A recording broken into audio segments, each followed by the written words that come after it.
Hello, everyone, and welcome to Revival Lost Southern Voices 2024. I'm Gina Flowers. I'm the director of the festival. We have a host of people who help us with this. I just want to mention them really quickly. Jennifer Colatosti, Joe Davidge, me, Sarah Harrell, Carrie Miller, Allie Stonewright. A special thanks to our advisory board, Allison Law, Pearl McHaney, and Andy Rogers, who are the two co-founders of the festival, Anna Schottner and Monica Weatherly. So thank you to everyone for the help with putting this together. I also want to say thank you to the Georgia Humanities Council for funding for some of our programming this year. And Revival Lost Southern Voices is a collaboration between Georgia State University, Perimeter College. I come to you from the Decatur campus, and Georgia Center for the Book at the Decatur branch of the DeKalb County Public Library. So welcome to Revival Lost Southern Voices. We had a fantastic keynote last night with the Hal Jacobs Northside Tavern documentary and a great Q&A session with the creative producer of that documentary, Terry Capote. And we have a lot of wonderful panels lined up for you guys. So if you haven't already, please register for our remaining 1 o'clock and 3 o'clock panels today. And then on Saturday, we are in person at the Georgia Center for the Book. And those will also be live streamed. And those sessions are at 1 o'clock and 3 o'clock on Saturday. So we hope you can join us for that.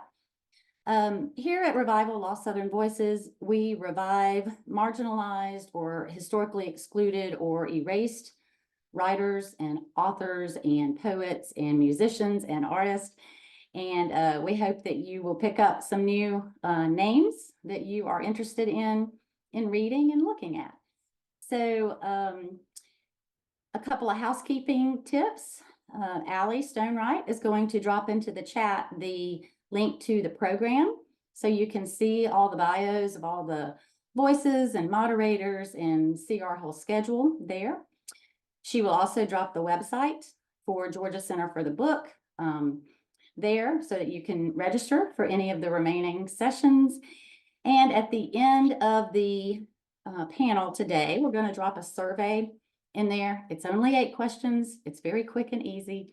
And we ask that you'll please take that survey for us to help us in planning and securing continued funding. The closed captioning is available to you. You can also adjust the text size of that if you click on it. And without further ado, we will begin our first panel for today. So our panel today, the moderator is Jennifer Colatosti. She is an associate professor and interim associate department chair of English at Perimeter College, Georgia State University. She writes and occasionally publishes fiction and creative nonfiction. Some of her work can be found in Change 7 magazine, Tinge magazine, Midwestern Gothic, Sequestrum, and Southeast Review. And with that, I will turn it over to Jen, and welcome to Revival Lost Southern Voices. Hey, thank you, Gina. Welcome, everybody. So our first panel this morning is called Southern Educators, Authors, and Activists, Selected Writings of McClellan, Gaines, and Moody. I'm going to introduce our panelists. Peter Schmidt teaches American and English literature at Swarthmore College, including an occasional honors seminar on Southern literature. Several of his courses are cross-listed with Swarthmore's, I don't know why I'm struggling with that word, Black Studies, Environmental Studies, or Gender and Sexuality Studies programs. Matthew Teutsch is the director of the Lillian E. Smith Center at Piedmont University. He teaches courses on ethnic American literature, comics, and rhetoric composition. His research focus in African-American, his research focus is in African-American, Southern and American literature. He's the editor of Rediscovering Frank Yerby, Critical Essays, and he has published extensively on the work of Ernest J. Gaines. Stephane Dunn is a writer, filmmaker, professor, and cultural critic. Dr. Dunn is the author of Bad Bitches and Sassy Supermamas, Black Power action films, Chicago 66, and the novel Snitchers. Dr. Dunn has been featured on A&E, E, entertainment, NPR, and the documentary Body Parts. She chairs the Morehouse Cinema, Television, and Emerging Media Studies Department, which she co-founded. Her writing has appeared in many publications, including Newsweek, Ms., The Chronicle of Higher Education, CNN.com, The Atlantic, Vogue.com, The Root, and others. She teaches such primary areas as creative writing, film studies, screenwriting, and African American literature. First, we're going to hear from Peter Schmidt. Hello, everybody. I'm talking about rediscovering George Marion McClellan's short stories. He's a Black Southern educator and writer, and he lived from 1860 to 1934. He's mostly been written out of U.S. literary history, not that he was really ever in it to begin with. He's primarily a chaplain, educator, and high school principal who was trained at Fisk University and worked in Alabama, Kentucky, and Tennessee. He wrote fictional prose, poetry, and literary criticism between basically 1895 and 1916. His fiction has received much less attention than that of other Black prose writers who have recently been rediscovered and returned in literary history, such as Frances Harper, Pauline Hopkins, and Sutton Griggs. Yet, like those writers, McClellan was doing innovative work and writing for primarily a Black audience using small press publishing. His collection of short stories, Old Green Bottom Inn, and other stories is published out of Louisiana, for instance. His eclipse is partly due to Sterling Brown's and Robert Bones's surveys of all Black fiction in the 1930s and 1960s, respectively, where they assigned McClellan basically to the netherworld of being a genteel and sentimental writer of minor stature during a time of transition. But such a depiction of McClellan's fiction, I think, is oversimplified.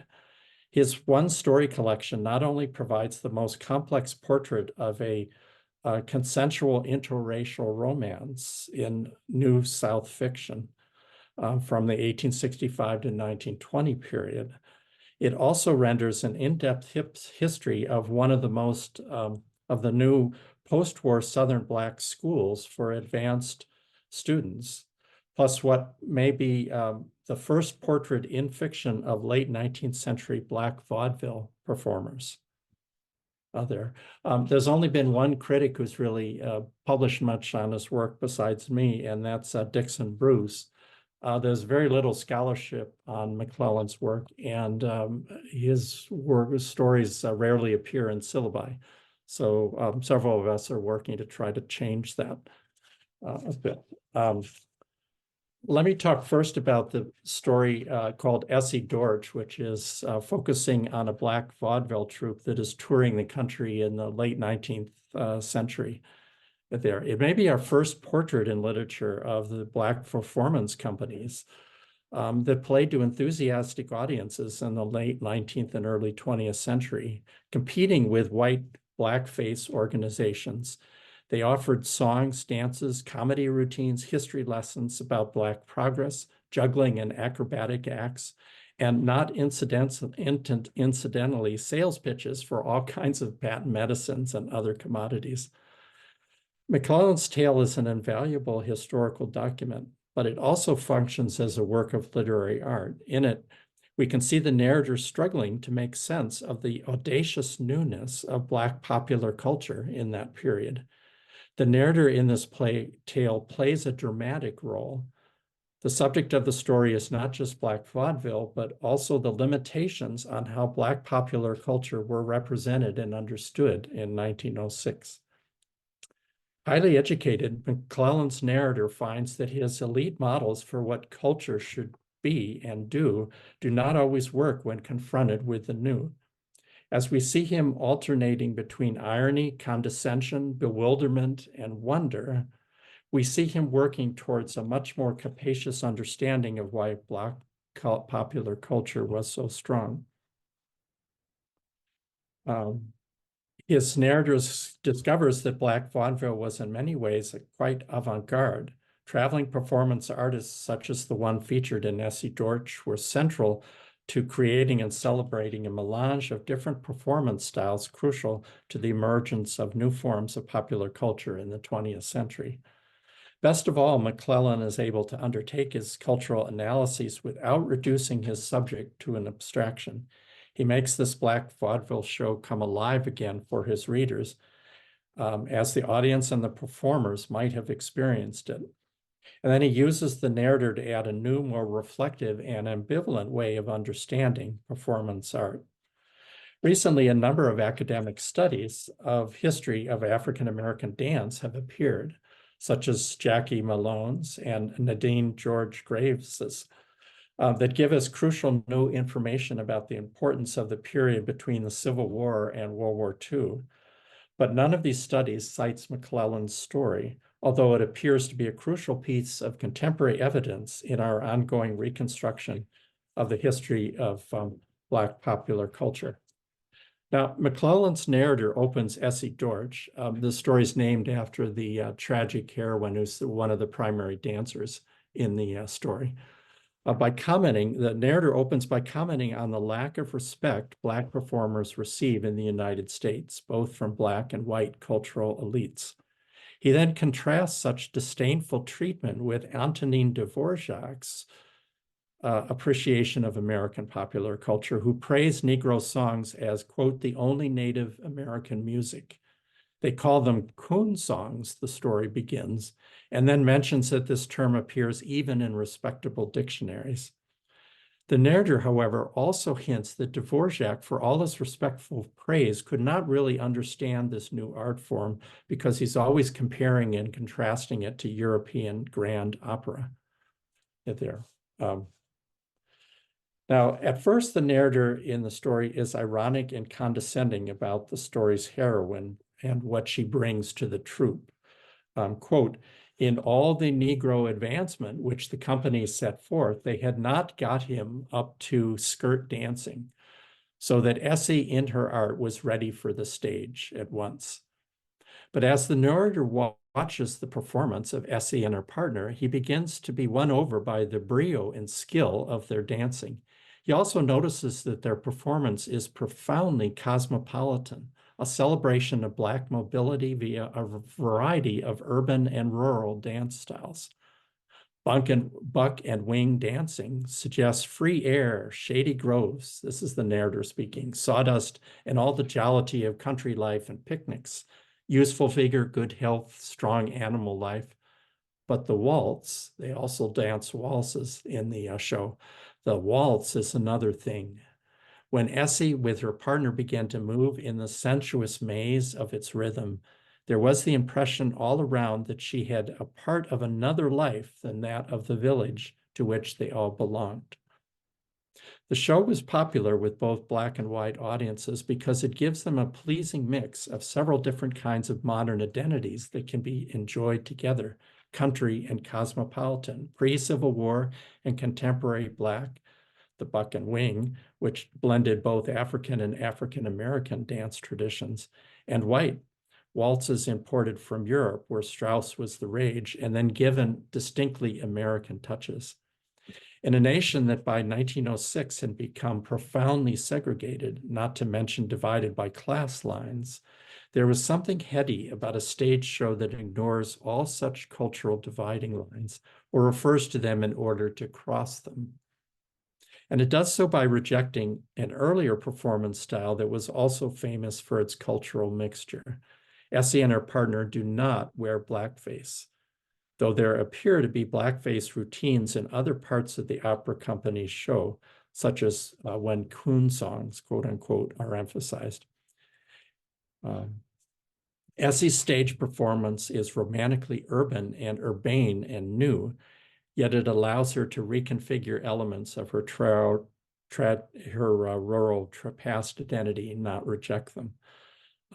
This makes the tragic plot line of her story where she's betrayed by her partner all the more sad. I think there's a sense of tremendous potential that is there and then lost in the plot by the end of the story.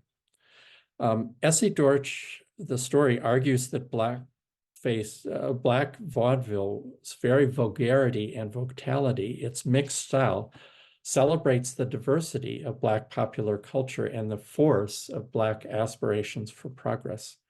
McClellan is much more liberal and generous in his appreciation of the popular arts than cultural elites of that era normally were. His generous curiosity about the new operates without ceding his right to critique or to place certain current events within a historical perspective.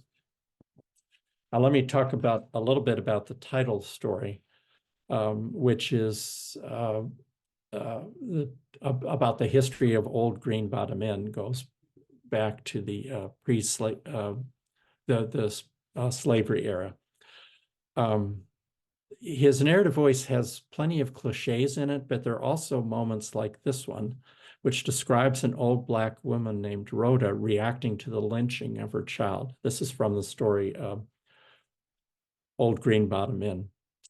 By and by, I'm reading from the narrative here, by and by the moon came up over the mountains and sent a shaft of light into the cabin, making more silvery her old head, already white with the toil of slavery and the sorrows of many years. The midnight passenger train on the Memphis and Charleston road came past Mercury with a shriek, leaving behind it a trail of sparks and smoke. It turned the curve at Ferns and began ringing the bell for Buena Vista, where it stopped for a moment. But the engine was heard to roar on as if impatient for the race onward.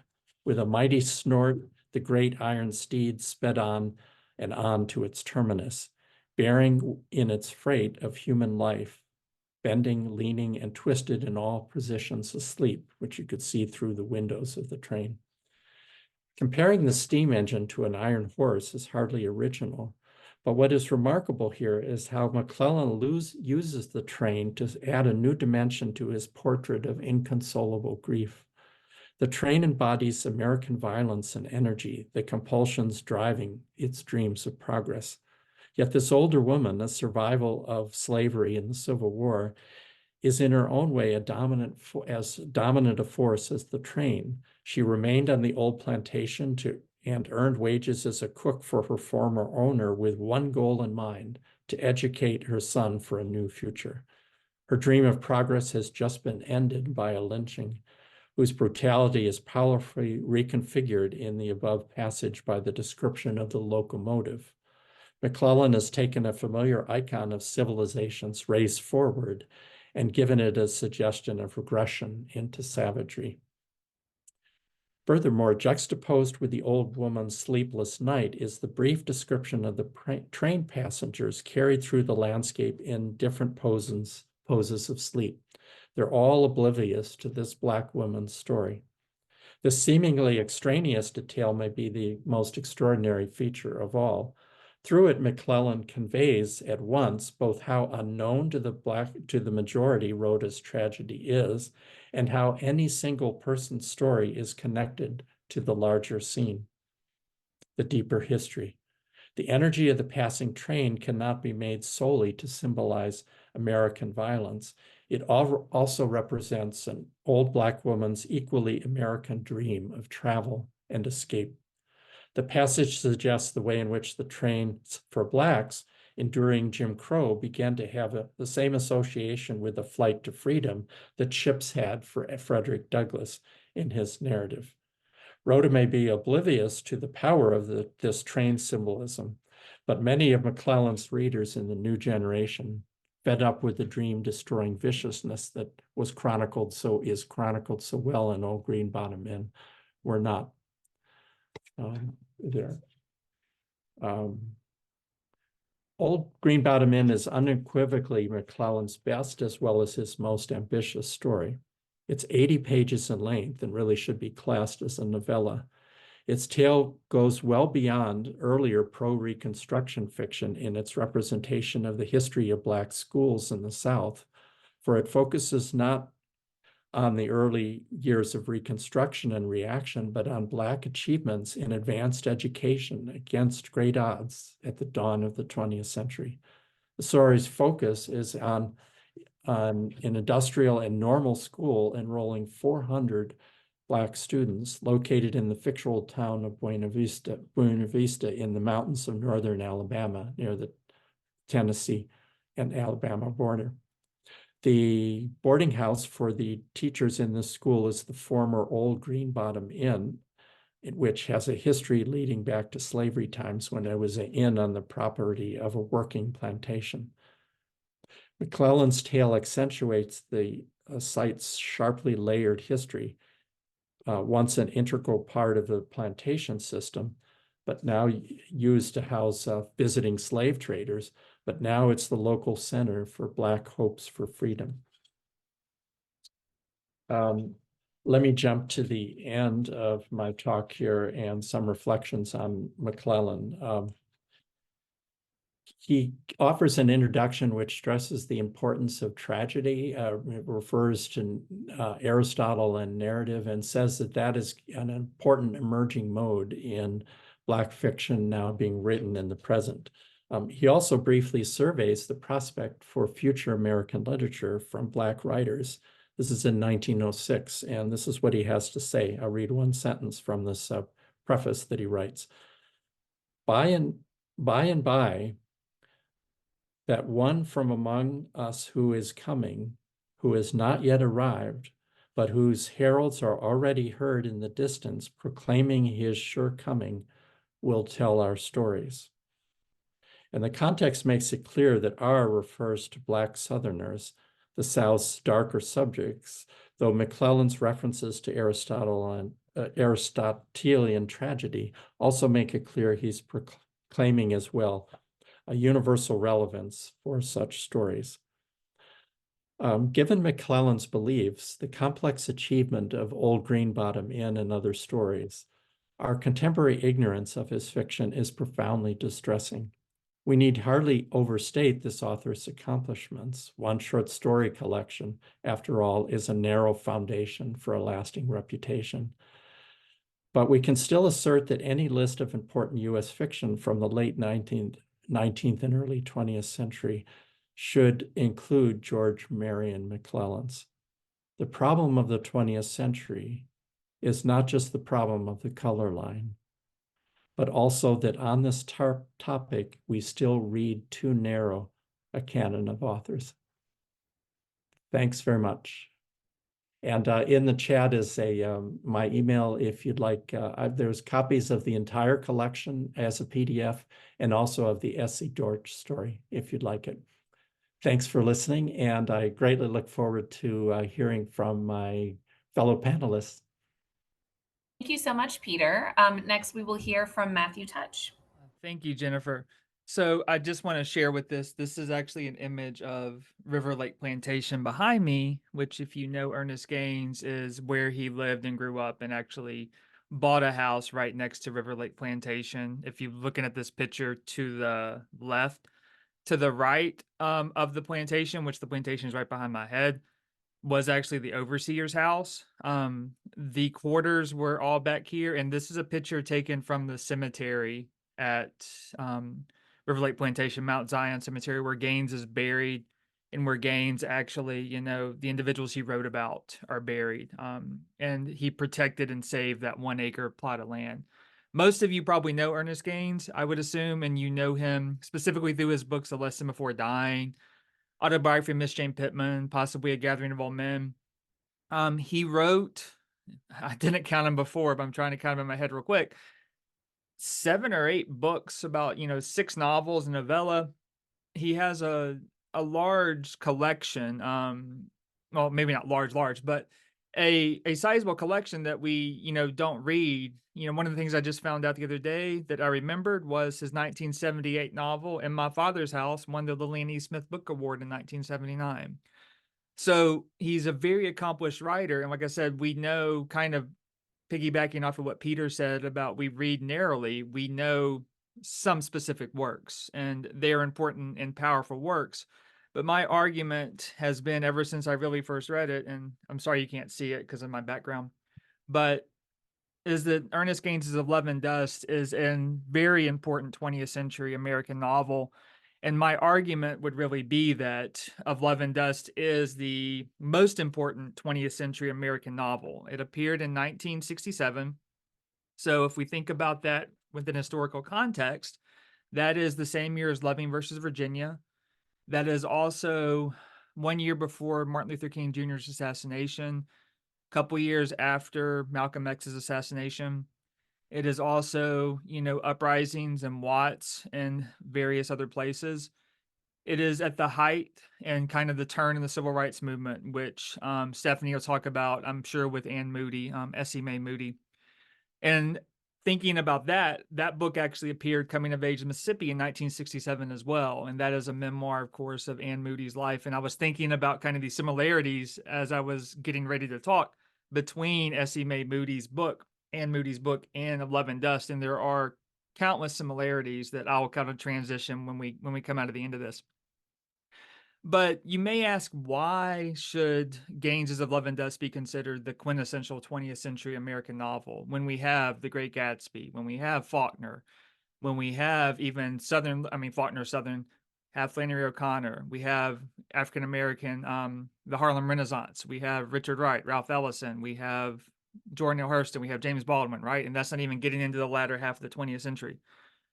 My kind of argument for Gaines's Of Love and Dust being the quintessential and the most important 20th century American novel is it does so much within such a short amount of space. This novel is only, in this version, about 275 pages, 58 chapters that are really small, quick chapters, and it moves very quickly as you read it. It is not cumbersome like Faulkner. It is not, I would say it's more like Great Gatsby, Fitzgerald, which we hold up as one of the quintessential 20th century American novels. And there's a reason why I've linked Gatsby with Of Love and Dust. I very much despise Gatsby. I despise the narrative, but I love the writing. I think that Fitzgerald's writing is very good, very poetic, and very just intoxicating, if I could say it that way. But I don't like the story. The story just really falls flat to me because it doesn't connect with me, right? On various levels. And one thing that Gaines always talks about his inspirations, and he always talks about his influences. And one of those influences actually is Fitzgerald and Great Gatsby. And I asked him about this once. He's like, I don't like the story either, but I love the style, right? So pulling from Fitzgerald, he says that Faulkner influenced him a lot. He loves Faulkner's way with language, but he doesn't, approve of Faulkner's representation of African-American individuals and other things in his writing, right? So the things that he takes, if you remember The Great Gatsby, it's a first person kind of, if we want to say, unreliable narrator with Nick Carraway telling the story of Jay Gatz and his kind of, or working to get Daisy back, right? That's the narrative. So we see everything through his eyes. In Of Love and Dust, Gaines uses something similar. He uses James Kelly, who goes by different names within the novel. Jim, the overseer, Sidney Bonbon, calls him Jim. So you see him switch back between Jim and James. But he actually tells the story of Marcus as the first person narrator modeled after Nick Carraway. So there's that kind of connection, I would say, within the lineage of American literature. And of course, Gaines is influenced by European literature too. But the reason I think that this novel, and I'll talk about stylistically, briefly, but I think thematically and stylistically, it is really an important novel in an important moment. Like I said, 1967. At the core of the novel is Marcus, and Marcus is a black man who is bonded out of jail by, I forget his name, but Marshall. He's the plantation owner. So he's a wealthy white man, right? And he's the one who owns the land. This deals with the bond lease system, this takes place in the 1940s. And the bond lease system, of course, was, if you've read the 13th Amendment, it abolishes slavery except for, imprisonment, basically. And that's where the bond lease system kind of arises. If you remember chain gangs, even still today. But Marshall bonds him out of jail to actually work the land to pay off his debt. And he'll never be able to pay off his debt, right? Jim actually works the land. He came there after he broke up with a woman and comes there to kind of find a community, and he works there, right? He's not necessarily sharecropping, but he is working the land for Marshall. And Marcus is a pretty boy. He's put in jail for killing another black man in a bar fight over a woman. And they bond him out, just to work, basically to kill him. And the reason they kind of bond him out is because his grandmother worked for Marshall in the plantation. Okay. And his grandmother was kicked off the plantation because Bon Bon, who was a Cajun overseer, and this is South Louisiana hierarchies, which I need to explain in a second, goes into the quarters and rapes a black woman named Pauline, who lives in the quarters and works in the plantation. She was working in the fields. Their relationship turns into a love relationship. It starts off with him raping her, basically because he can take her. We all know that story. And she parlays that into working in the big house. So that is why Marcus's grandmother goes away. But Marcus's grandmother, Julie Rand, asked Jim Kelly to look after Marcus on the plantation, right? And Marcus wants nothing to do with it. He's a pretty boy. He wears city clothes out into the fields, gets his butt worked off, and basically almost passes out every time. Marcus sees how Sidney Bonbon is treating him. And before I get into that, let me make sure Marshall is a white landowner. He is the wealthy white man. Bon Bon is the Cajun overseer. And in Louisiana hierarchies, you basically have the wealthy white landowner, you have Cajuns, and this is in Gaines's work. You may have a Creole community, within Gaines's case means a mixed community, and then you would have the black community, right? That's the social kind of stratification here. So Bon Bon, Pauline, Marcus, and Jim are all underneath Marshall Hebert. That's his name. Thank you, mind. So that is kind of the social hierarchy we're working within here. And Bon Bon is the overseer. So he forms a relationship with Pauline. It starts off violently as an enslaver raping an enslaved woman, or a white man raping a black woman during Jim Crow. And he does father 2 children with her. He is married at the time to Louise, who is presented as kind of this gothic asexual figure who stands at the gate as the black men go into the fields, and actually stands at the gate hoping that they will seduce her or actually touch her to make her feel like she is actually alive and to make Bon Bon mad, right? So, because she knows that he is having a relationship with Pauline. Bon Bon works Marcus to death. Rides on him as they're picking corn and throwing it in the sacks and everything. To get back at Bon Bon, Marcus tries to go and have a relationship with Pauline, but she rejects him. Okay. So he then decides to have a relationship with Louise. And it is a consensual relationship, but it starts off as a violent kind of stereotypical relationship, as him as the hypersexualized black man and her as the white female victim, even though they both want it, right, for different reasons. So it starts similar to the relationship between Bon Bon and Pauline. So you have these 2 intersecting relationships, one with a black man and a white woman, one with a Cajun, if we want to code as white, Cajun man and black woman.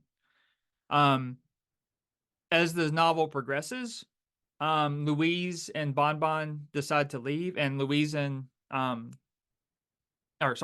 Marcus decide to leave with Louise and Bon Bon's child, Teet.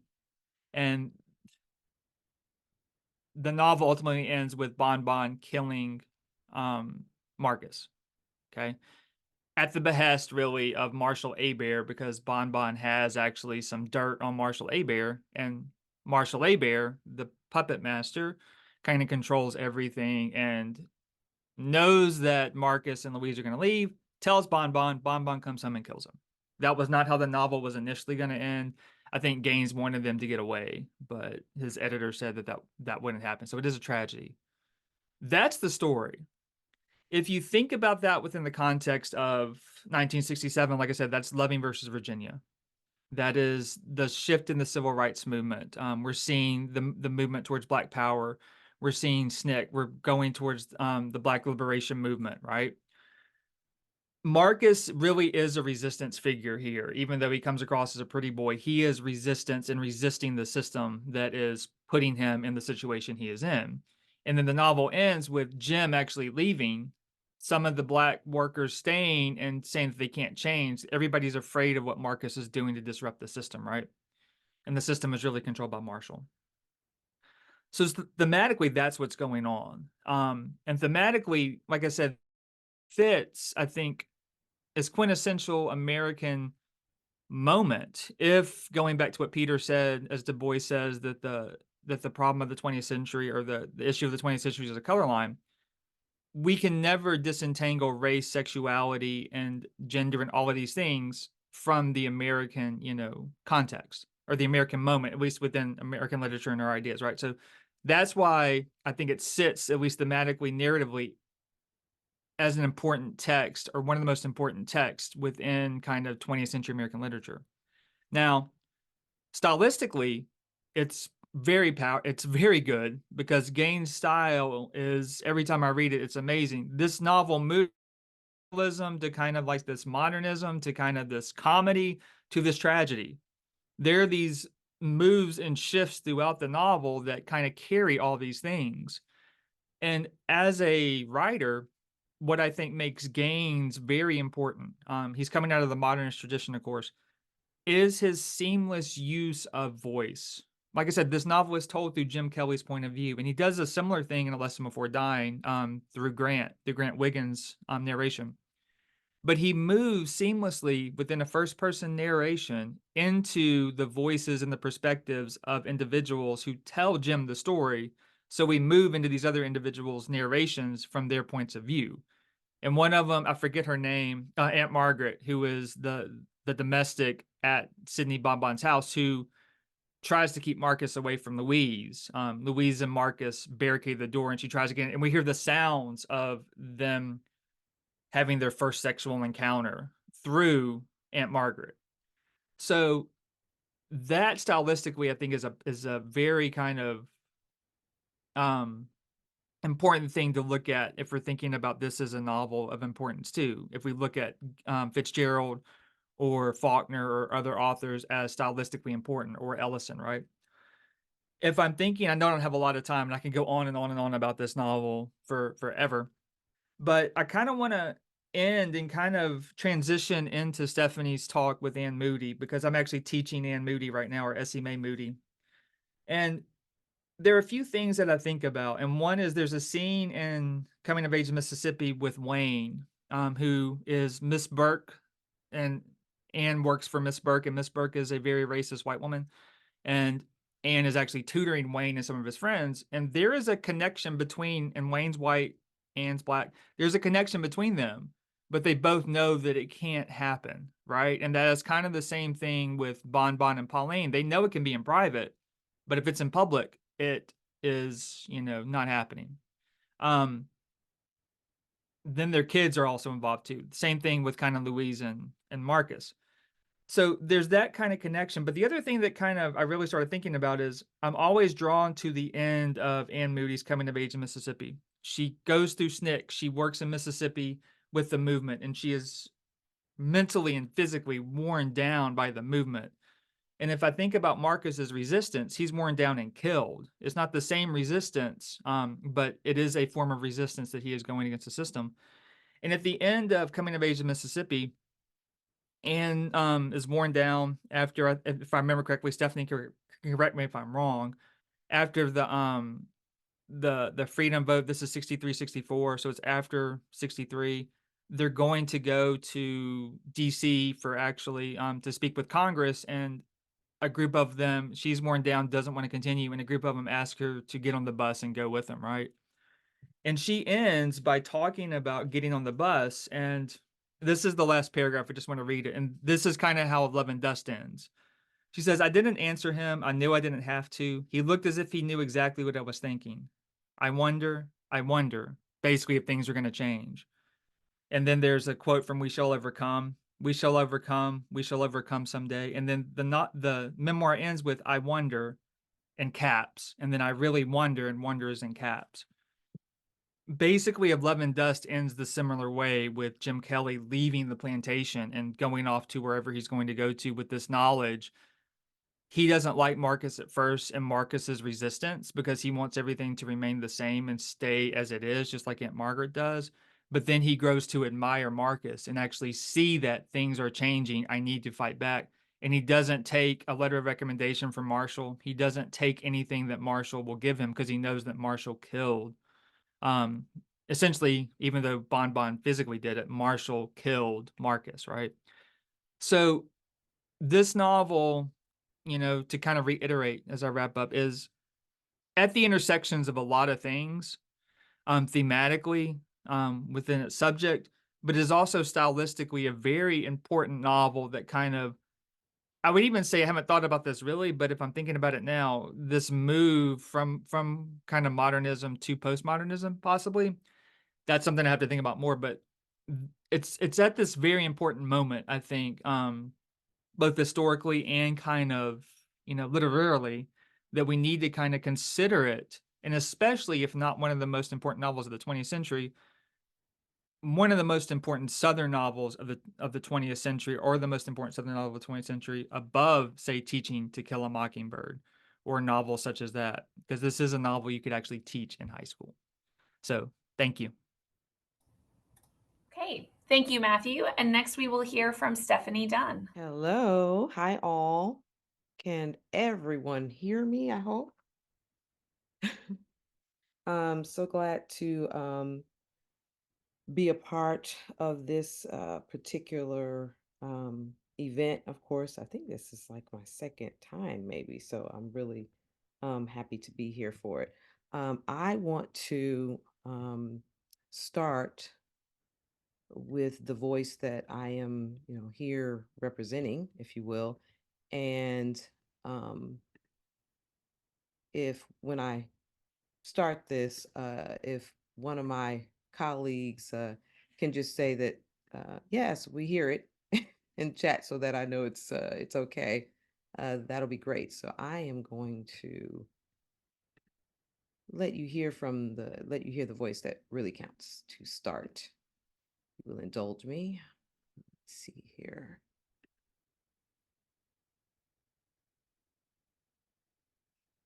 And Wilkinson County in Mississippi, that's way down in the southwest part of the state, isn't it? Can everyone hear? Mississippi. That's where Charles Evers holds forth these days. Yeah, Charles Evers is there, still keeping up the drive and continuing the struggle. Is Fayette in Wilkinson County? No, Fayette is a little above Wilkinson County. Above Natchez? Yes. From Natchez. What town were you born in? Centerville. Centerville. Oh, I saw that in the book, but I didn't realize that was the real name. I thought maybe that would have been a lot of stuff has been changed, but the town has remained the same. Most of the names have changed, but well, the book Centerville is a town. The book certainly is shocking, and it's interesting too that Senator Edward Kennedy made a review of your book in the New York Times Book Review, and he said you are a rural Claude Brown. Now, of course, we know that Mr. Brown's life was overwhelmingly filled with despair as he grew up in Harlem. It's been said that it's a miracle he survived to tell his story. What was it like to be raised in Mississippi? What are your recollections of childhood days in Wilkinson County? If I think about it, I mean, the thing that hit me most, I think, is being hungry all the time, and sitting around waiting for my mother and father to come out of the field and being lonely. What Bob Kennedy said was true about the poorness of the South. It's very poor. I mean, things have changed a little now, in the sense that people are struggling more. They're trying to do a little more with the soil. And I will stop that there, but I really wanted to begin with the voice of Essie Mae Moody, Ann Moody. Between the ages of roughly 13 and 16, I devoured the autobiographies of African Americans. Many, which I wasn't conscious of at the time, were by Southern writers born into a region of the country I had never visited, but of which I was familiar, not through school, but through two channels: books and my maternal grandparents, my mother, aunties, and uncles who had come of age down south. My own mother had been born and raised in between Missouri and Arkansas, and she indeed had picked cotton alongside my grandmother, leaving the South to join an aunt in Chicago when she was 17 years old. As an adult over the years, I've pondered why I read my blue paperback cover of Coming of Age in Mississippi, published in 1968, more times than I can remember, until the cover was frayed around the edges. It's about Ann Moody growing up amid poverty in Jim Crow Mississippi, beset by sexism and danger from within and without, and her evolution into a civil rights activist as a teen and college student at an HBCU. It's visually rich on the page and humanizes the history like an Eyes on the Prize documentary. Just recently on Shepherd.com, I was asked to offer some kind of shortlist category of 5 essentials or 5 best books in a category of my choice. I decided on the 5 must-read Black girl coming of age stories everyone should read. Out of the 5, one was an autobiography. And though other familiar ones came to my mind, such as another Southern woman writer's famous text, I Know Why the Caged Bird Sings by Maya Angelou, I did not hesitate to select Ann Moody's Coming of Age in Mississippi. Her writing of her story was one of the most important readings of my coming of age as a Black girl, but also significantly to the beginnings of my young writerly self. The regional visualization of voice, the accent of a particular time and place, the presentness of history and past on the page as she'd written it, so effectively impressed upon me the power of telling our individual stories, telling our national and communal stories through our brave effort to write ourselves, knowing that in doing so, we are participating in writing history with implications beyond that activating original self story. In a cultural world that did not center and acknowledge Black women's voices, whether on television or in the movies, which I loved, it was the stories of lives and books that offered the accents, alternative history, and diverse identities and experiences that I sought. When her book was published in 1968, Moody's entered a defining genre of American literary storytelling and into 3 of the most significant literary traditions within it: African American autobiography, contemporary Black women's literature, and Southern literature. For a minute, in 1968, her autobiography became the most visible by that of a Black woman, perhaps since Incidents in the Life of a Slave Girl. I Know Why the Caged Bird Sings was published in 1969 and was later transformed into the 1970s miniseries. In the last several years, the contemporary banned books movement has gained visibility and momentum under bold legislation across the country, including the South, to erase and sanitize American historical representation.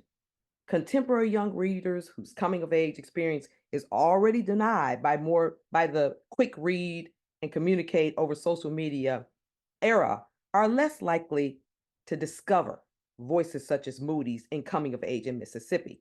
So this cultural misappropriation of a Black vernacular term, woke, means that we really must think of the revival of lost literary voices as an intentional, continuous activity. And I want to take a second to read. I beat my colleague there.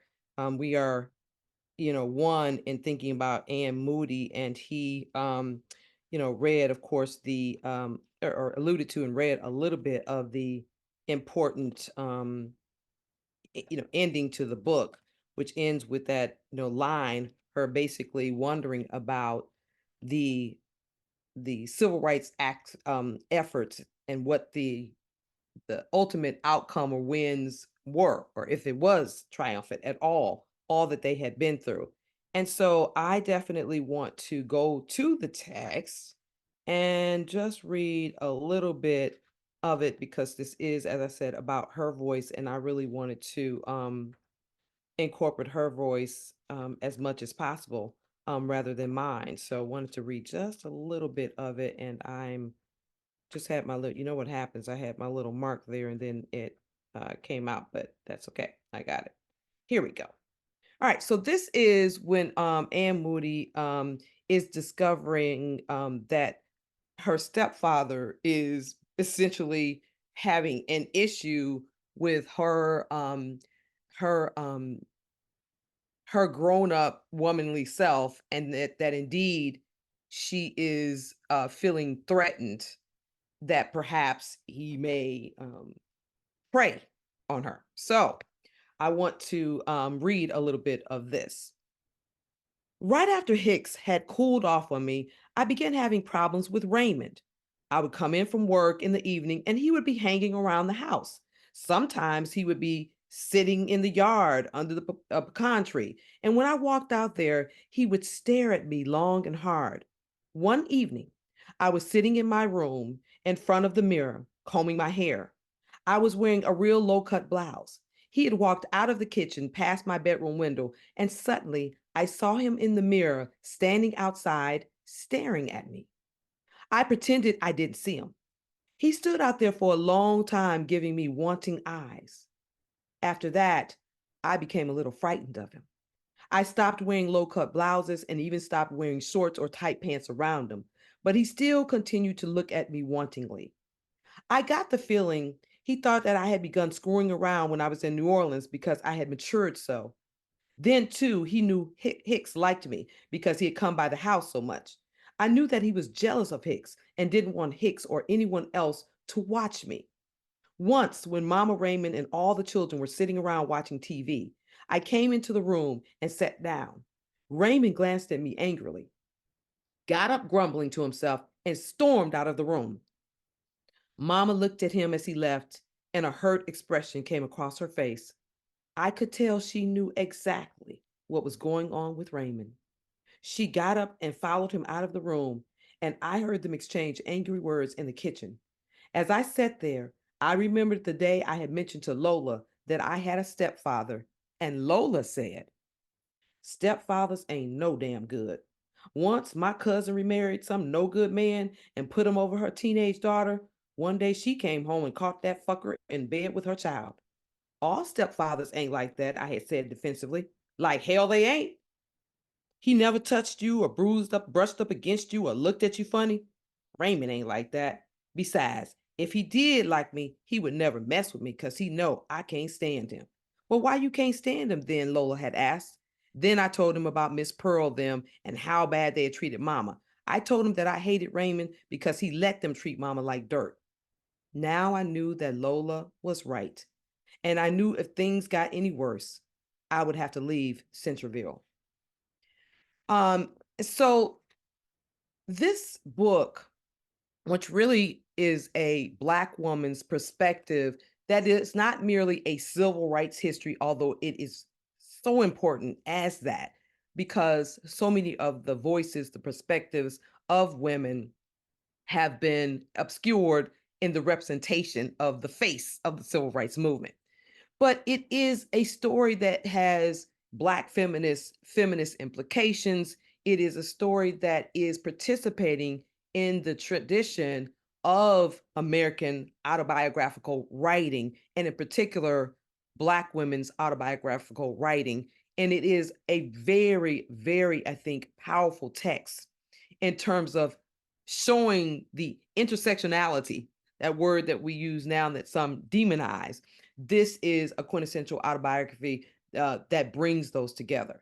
I want to end with, if you will indulge me, the same way I began, because my intention was to really let Ann Moody speak in my presentation and not do too much of trying to theorize in abstract about her. So I want to end the way I began. Little small problem or a little remote area, say detached from the United States, since I'm now connecting Mississippi with all of the other little Mississippis all over this country.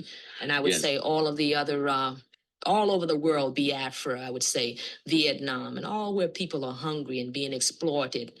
You know, I see things, I see things different. I see that Mississippi is not the only problem in the world, that the Negro problem is not the only one in the world, that there's a tendency, say, with the big powers to exploit, to demean, I would say, a lower class of people. And I think I would say I'm just as skeptical now. In spite of the little flicker of hope you gave us. Yes, I am still pretty skeptical, because I think the problem goes much further than just being Black or just being brown or white or something like that, that there are much deeper problems, maybe innate within man himself, I don't know, but it's bad. And that's why you say, I wonder. I wonder, yes. I really wonder. I do. I'm going to end there. That was Ann Moody, February 1969. Thank you very much for your attention. Hey, thank you, Stephanie. And thank you once again to all of our panelists. We do have some time for a Q&A. I do see that there is... Oh, okay, so there was one question in the Q&A box for Matthew that I see has been answered in the Q&A.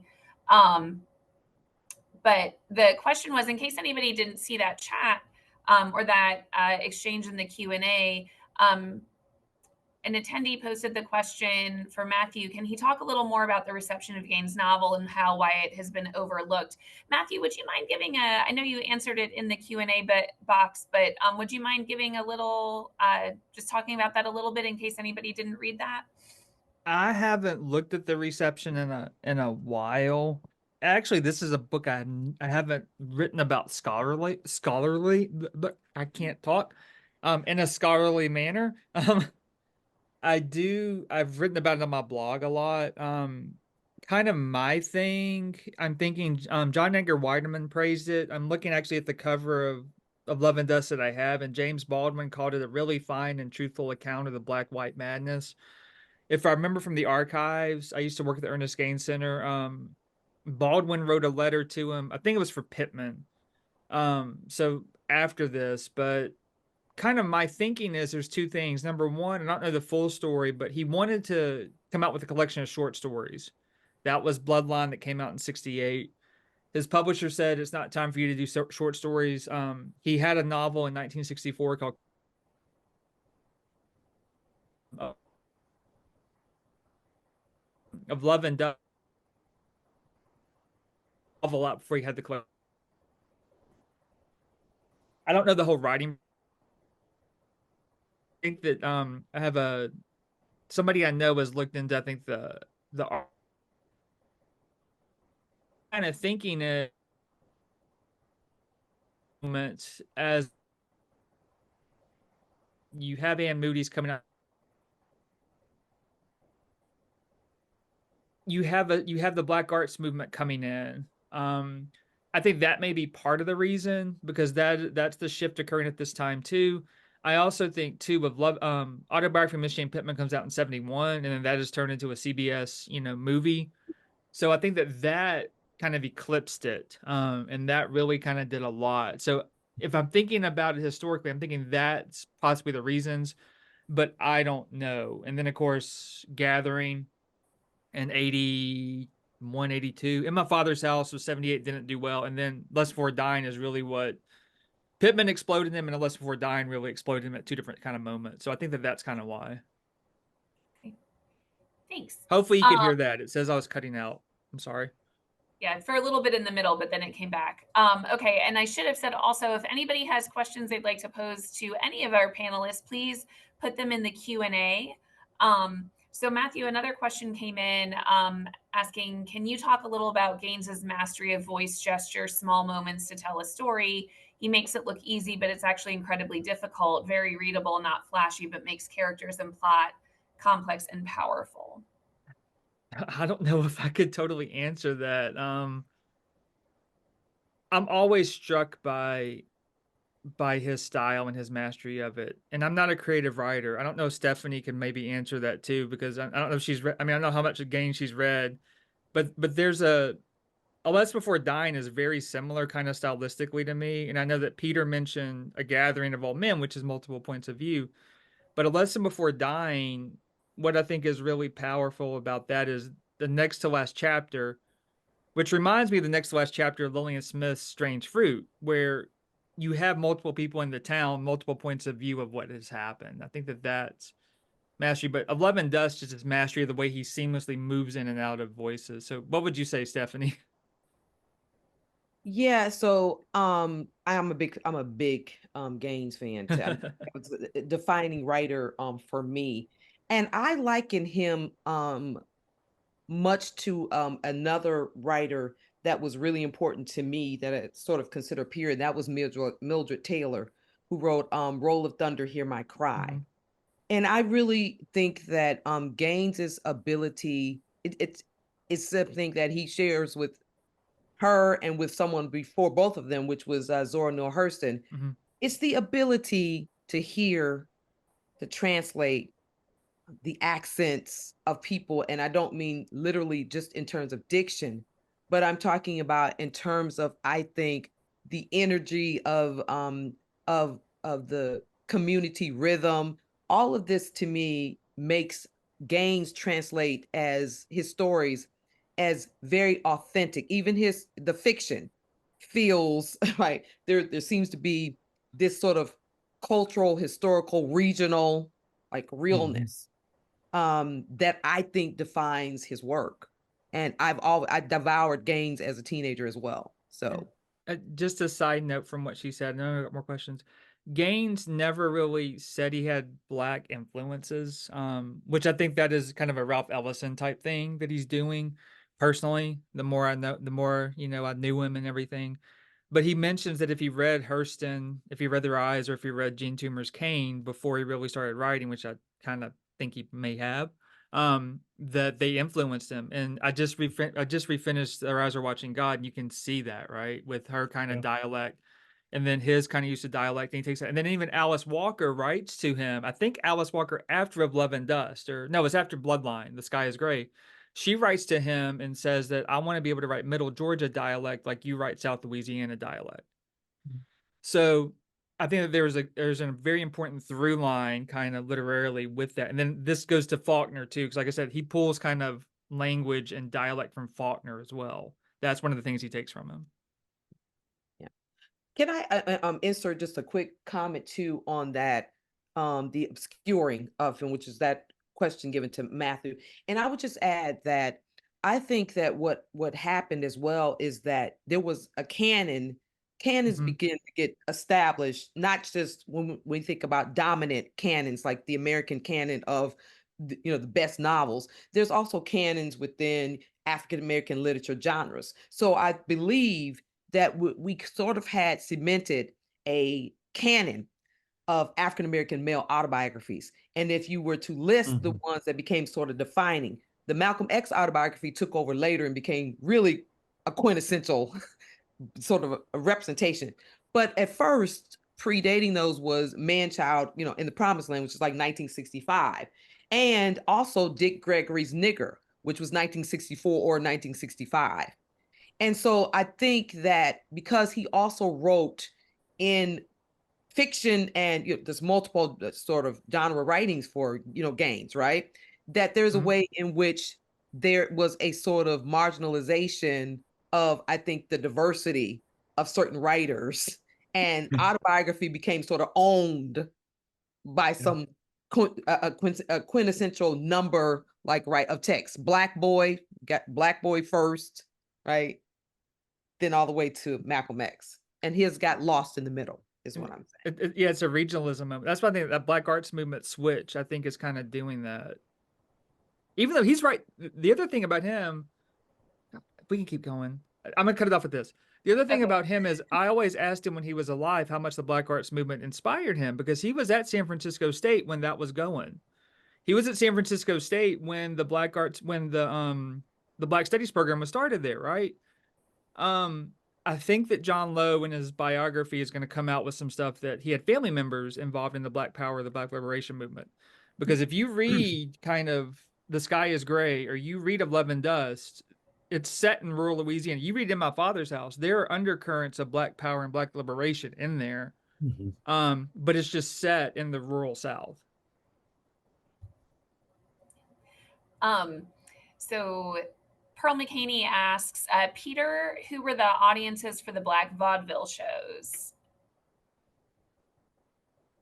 Well, from what I can tell from some of the dance history that I've looked at, they toured and performed both for Black and white audiences, though not there weren't that many mixed audiences back then, right? So they were popular. This is a fictional troupe, but troupes like it were popular throughout the South and in the Northeast. So it's a little tricky figuring out what sort of folks were in the audience, because I think the sources for that, from what I can tell from the dance histories, are maybe mostly newspaper accounts. And how reliable those are is a big question. Yeah. There. But it's clear that McClellan is interested in the ways in which Black audiences will see this new form of theater and note that it's different from blackface. Eli Arnold asks, can y'all talk about the role of archives and primary source research in your processes? Sure. Before I jump in, just say just something quick about that. Thanks to, something's wrong with my keyboard, which I just got out of the Apple shop. So I'm about to have a conversation when so I can't reply by text. And so I just want to say to, I think it's Pearl McCaney, that I can see you, and I was going to reply and just say that is just really wonderful. So I'm just acknowledging your message to me. Thank you very much. But primary sources to my research in the work of recovering lost filmmakers and authors is essential. I'm always telling my students that if you're going to write about a film, an old film, a film that's been written that hasn't been written about a lot, or a director or an author, you can't be lazy and just stop at getting what other people have said, right? When if you dig, right, you can find things like I found. See, that's a primary. That's why I wanted to include it. Her voice in the interview, that's a primary source. That's not me reading somebody's abstract of the interview, right? That is me listening to her in the moment of the publication of the book. And it is invaluable. And sometimes we forget that we don't have to go, we should, but we can do digital research now such that we can access things like court records, which I have of cases from 1930. We can access full transcripts, right, of things. We can access oral interviews in the Library of Congress with the tap of our finger. So for me, they are essential because it's the first thing that I look for. I don't look for first scholarly articles if I'm writing about an author or a film. I look first for, is there any surviving, right, anything of their words, whether in writing or orally. Oh. Go ahead, Peter. Sorry. I was just going to say, amen. Encouraging students to find whether their interviews online can often be very productive. It's amazing what's out there on SoundCloud or elsewhere for authors. So you're right. They should dig. Yeah, somebody told me, I mean, two of my big positions have been at archives or connected with archival stuff. And we did a Lillian Smith event, and somebody, mentioned one of the presenters who I've been friends with, who also works on Gaines a lot, and we worked at the Gaines Center, said, because I was rattling off all this stuff about Lillian Smith, like, you geek out about this. I'm like, well, I mean, you're looking at the archives, you're finding, like, actually what, they said, now that I think about it. And it's kind of like with Gaines, one of the most powerful things I found from Gaines's collection was just a little flip notebook. And he basically writes out, he's on the train and he writes out why he wants to write. He basically says, I don't want to write for money. I want to write for the people who have no voice. I want to give them voice, the people I know. What do they say? What are their lives like? Mm-hmm. And that is a very kind of, I think, important, piece that is in his own handwriting, which is highly illegible. It takes you forever. But having students, even if they're using a scholarly source, one of the things that we always tell them is, if you're using a scholarly source and they quote it, go to the source they quote, and then you backtrack, right? So very, very important, I would say. Yeah. Yeah. And I would add, we talk about Baldwin finds his way, his name's so influential, right? And we've heard his name today, but is it only me that thinks that the most important person to speak of Baldwin is Baldwin himself? Mm-hmm. I cannot tell you how much I live in the interviews and finding the obscure interviews and conversations of James Baldwin. I mean, you go and sit and you listen to him in conversation with Nikki Giovanni or something. There's the thing. I can watch him for hours. Come on, like, right? Yeah. Primary sources, right? And often students will hear his sense of humor as well as his other qualities. It comes across more strongly in the And if- live interviews. And if we Yeah. talk about regionalism, because I put this in there when Stephanie was talking, my favorite quote from Baldwin is, "For all intents and purposes, I'm a Southerner." If my parents had waited 10 more minutes, I would have been born in the South. Because I mean, they're both part of their migration. Yeah. And I think Revival that's a of Southern very voices. important. I think that Trudy Harris uses that quote. But I think that's a very important quote within kind of these discussions. Yeah, absolutely. Go oh, what is it? Oh, Go Tell It on the Grapevine or something. That documentary is amazing. You can find it on YouTube with Baldwin going back to civil rights moments in 1980. Yeah, I mean, and I also say last comment on this, primary sources when we're talking about oral ones does not just mean, ones you find. I mean, I also encourage students, sometimes I'll say to them, the person's still living. I'm like, did you reach out? They're like, what? Yeah. I mean, Yep. right. Like recently, I was so happy because Dr. King's sister-in-law, who was married to A.D. King and was herself involved in the movement, just recently passed away. I don't know if you know or not, Mhm. but just a couple years ago, I had been in her house where she lived with A.D. with my young son, interviewing her, where she was talking about everything from what she calls the murder of her husband to, I mean, and I'm like, she had an archive in her house of pictures you'll never see online, or Mhm. maybe you will now that she's passed. But you see what I mean? It's being able to, in her voice, yeah. That's what I loved about being with Gaines or anybody connected with Lillian Smith, hearing their stories. So in the Q&A, Pearl says, Peter, thanks for offering McClellan's text to us. Are you working to get the stories published? No, but I'm working to get them available online. Okay. So I'm going to set up a publicly accessible site where people can download the PDFs if they want. Because I've made a PDF of the entire collection, which is about 100 some pages long, but it's quite usable. Yeah. Are And they on if you email archive? me, I can send you a link where you would be able to do that, or I could just email the PDF to you directly. I realize I have a question for Stephanie.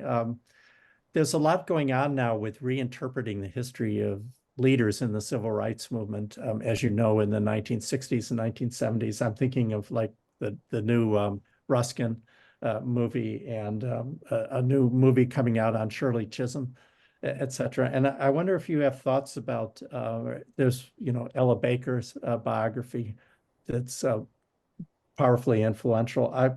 Is there kind of a reassessment of Anne Moody that's happening elsewhere too, do you think? Or figures like her? I think figures like her. I'm not sure if it's quite caught up to Anne Moody, who just, who passed not long ago, right? Just last few years. I'm not sure if it's quite there yet, but I think it will be, because there is, I think, somewhat of a focus on Black women's stories and experiences, led in a lot of cases by Black women themselves. So you've seen from Adam C.J. Walker. I've been working on a script in a miniseries for Ida B. Wells now for quite some time, that I'm close to finishing. And it still is largely a marginalized area when it comes to film, for example, and TV treatment. So this Shirley Chisholm, which stars Regina King, and which was really a passion project of hers, of the actress Regina King and producer. These movements are important because by and large, we still see, though, that if they make it to a streaming platform, and I think streaming platforms are opening up the opportunity for more content that focused on Black women to also perhaps make it in the door. But these things are really cyclical. So it's sort of like there is a flowering and then it closes up and then it closes up. And so I don't know that we haven't yet successfully rewritten the representation of the civil rights movement, the face of it. We haven't done that well enough yet, or thoroughly enough. That's right. Yet, for sure. It's also interesting. There's so many important women of color authors now working in the YA coming of age story field now. And it seems like a really ripe time to reassess what happened generations earlier in coming of age stories, like what you were saying. Oh yeah, I mean, Yeah. that's one of the most powerful areas right now, right? And for the last 20 years, since The Color Purple. I mean, I want to name them all, but everything Yeah. from Push, right? Which became the movie Precious, to there's so many right now, to the revival of The Color Purple recently, which I wrote about in Newsweek, like because people were questioning, why do we need another Color Purple? But here's the unfortunate thing: these texts really are getting lost, meaning 13-year-old or 14-year-old girls and boys are not discovering Alice Walker in terms of the book. I know we find that unbelievable because we're like, who doesn't know about The Color Purple? But a lot of its longevity has been because of the movies, right? But my hope is that drives attention to the original text, which is, the most sacred and the best of it, right? Which is Alice Walker's written text. But I bet know what? I mean, back to your point about the rise of censorship now, I bet you Color Purple's been pulled from a lot of high school. Oh, I taught it in a banned books class last semester. Yeah. I want to add one thing. I know we got to wrap up, Jennifer, because I think we're pushing up on time, but you're talking about the voices being lost, right? And like I told y'all before, the class I'm doing this semester's civil rights memoirs by women, right? And we're starting with Lillian Smith, who white civil rights activist, who, if you've been to Revival Lost Southern Voices, know her, and then Polly Murray. And Polly Murray is very adamant about the fact and the removal of women from the movement, and she's writing in mid-'80s, right before her death, and she is very adamant about the removal then, right? Because she talks about the March on Washington and no women being on stage, and Marion Anderson, being the only woman, singing. And then even Anne Moody, I would say, is very kind of, I gotta look back over it. You could answer me more than Stephanie, but the one thing I always pull out and tell people is at the March on Washington and her kind of response to King. As a teenage, well, probably early 20s at that point, woman, and she's like, "We need leaders, not dreamers," right? That is her basic comment about the speech. Listen to that interview that I played clips of where she talks about it. They begin to question nonviolence and see some of the limitations. She's talking about the Black Power movement. And FYI, please read when it comes out. A very good friend of mine has been at work at a magnificent forthcoming biography of a central Black Power woman figure, Black Panther figure, and that is Erica Huggins, who, like Angela Davis, was in prison while she was pregnant. That is coming soon. Nice. And she and Erica Huggins have been talking about it, but look out for it. Nice. Thank you. Yeah, but what does that interview's from 69, the one that you played? Yes. Open it up. Okay. I'm going to share it with my students and listen to it. Well, then if this was worth me doing it, it's going to some students. So that's the success of this panel. Yay. Now I'll go read Of Love and Dust too, and then Marion as well. Thank you, Jennifer. Thank you all. I love that you all got into such animated conversation at the end. So just a couple of things before we leave. So Dawn Major said, not a question, just wanted to say thanks for this compelling panel. And I want to echo that thanks. I learned a lot. I wrote down some titles of books that I'd forgotten I meant to read and ones that I never knew that I was going to want to read. So thanks to all three of you. I do want to point out also, so Allie put in the chat, there is a link to a survey. So please, all of you in attendance today, find that link in the chat and fill out that survey. Let us know what you thought. We really appreciate the feedback, and I hope you all have a wonderful rest of your Friday. Thank you, Jennifer. Thank you all. Matthew will talk. Yes. Yeah.